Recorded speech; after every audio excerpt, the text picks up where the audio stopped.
Follow Ayurveda for us. Hello दोस्तों, कैसे हो आप सब लोग। तो इस वीडियो में आज हम चर्चा करेंगे जो आजकल आई फ्लू चला हुआ है उसके बारे में।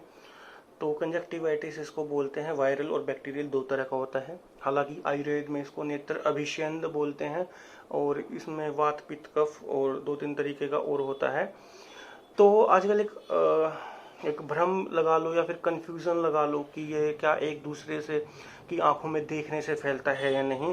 तो मैं आयुर्वेद के माध्यम से इस कंफ्यूजन को क्लियर करने की कोशिश करूंगा ताकि आप भी संभल के रहें। तो अगर आयुर्वेद के हिसाब से देखा जाए तो यह बिल्कुल एक व्यक्ति से दूसरे व्यक्ति में फैलता है। ठीक है, तो मैं अभी एक आयुर्वेद की इमेज भी दिखा देता हूँ। योग रत्नाकर में यह दिया गया है, तो मैं वहाँ पढ़ा देता हूँ सबसे पहले। तो इसमें जैसा कि आप देख रहे हैं दिया गया है कि परस्पर एक दूसरे का जो रोग होता है वो शरीर के स्पर्श से, यानी कि एक दूसरे के शरीर के जो स्पर्श होता है उससे, श्वास प्रवास के परस्पर यानी कि सांस संबंधित, जैसे हम कोरोना वायरस में बताते थे कि 2 गज की दूरी पे बनाए रखें, तो श्वास से भी एक दूसरे से फैलते हैं और संयोग से। और इसके अलावा एक साथ भोजन करने से या फिर एक दूसरे की शैया पे शयन करने से, यानी कि किसी की चद्दर वद्दर पे सोने से, बेड पे सोने से या किसी का कंबल आदि ओढ़ने से, या फिर किसी के साथ बैठने उठने से, और एक दूसरे की वस्त्र माला आदि के धारण करने से। अब इसमें आगे दिया जाएगा कौन कौन से रोग होते हैं। तो कुष्ठ रोग होता है, यानी कि जो स्किन डिजीज होती हैं वह, उसके अलावा ज्वर जो होता है, बुखार जो आपको पता ही होगा, वायरल जो होते हैं, एक दूसरे से कितने, कई बार मौसम आते हैं तो एक दूसरे से कितने फैल जाते हैं। उसके अलावा जो होता है शोष रोग, यानी कि सूखा रोग होता है, इसको सूखा रोग बोलते हैं। उसके अलावा नेत्र अभिषेंद, जिसके बारे में अभी हम चर्चा करते हैं, कंजक्टिवाइटिस जो होता है, तो यह भी इसमें साफ साफ दिया गया है। उसके अलावा शीतला आदि रोग जो अर्टिकेरिया होता है, आपको पता ही है, माता रोग जिसको बोलते हैं, भी एक दूसरे से फैल जाता है, एक मनुष्य से दूसरे मनुष्य को हो जाते हैं।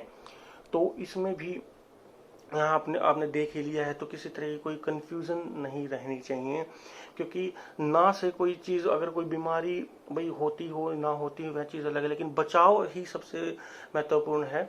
तो उसके हिसाब से अगर आप देखेंगे तो आप अपनी खुद की आंखों की रक्षा स्वयं कर सकते हैं। अगर आपको यह हो गया है तो आप स्वयं को काला चश्मा पहन के रखें।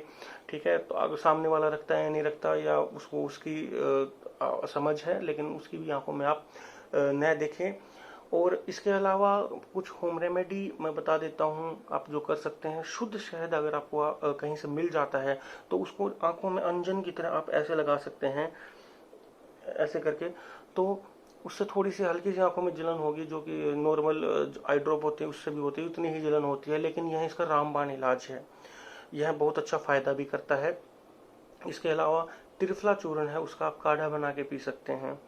1 चम्मच त्रिफला चूर्ण 2 गिलास पानी में डाल दीजिए, फिर इसको उतना उबाल लीजिए कि वह आधा गिलास बच जाए। इसको उतार कर छान कर जब तक ठंडा हो जाए, इसके अंदर 1 चम्मच शहद मिलाकर सुबह खाली पेट और शाम को खाली पेट सेवन कीजिए, तो भी फायदा करता है। इसके अलावा 1 चम्मच त्रिफला चूर्ण 1 गिलास पानी में रात को डालकर रख दीजिए, सुबह उसको छान लीजिए और पूरे दिन त्रिफला के पानी से अगर आप आंखें धोते हैं तो भी यह बहुत ज़्यादा इफेक्टिव होता है। और कुछ आयुर्वेदिक जो आई ड्रॉप आती है आप वह भी लगा सकते हैं। अगर आपको ज़्यादा दिक्कत महसूस हो रही हो तो आप किसी डॉक्टर को भी दिखा सकते हैं। या घरेलू नुस्खे साइड बाय साइड करने के होते हैं, तो कभी भी पूरे इनके ऊपर डिपेंड नहीं होना चाहिए। तो होप सो अगर आपको समझ में आ ही गया होगा कि कंजक्टिवाइटिस क्या है और यह ज़्यादातर कैसे फैलता है। और अगर आपको कोई भी चीज़ समझ में ना आई हो तो आप कमेंट के माध्यम से पूछ सकते हैं। वीडियो अच्छी लगी तो उसको लाइक एंड ज़्यादा से ज़्यादा शेयर भी कर दीजिएगा। और अभी तक हमारा यूट्यूब चैनल अभी तक आपने सब्सक्राइब नहीं करा है तो आप हमारे यूट्यूब चैनल को भी सब्सक्राइब कर सकते हैं। धन्यवाद।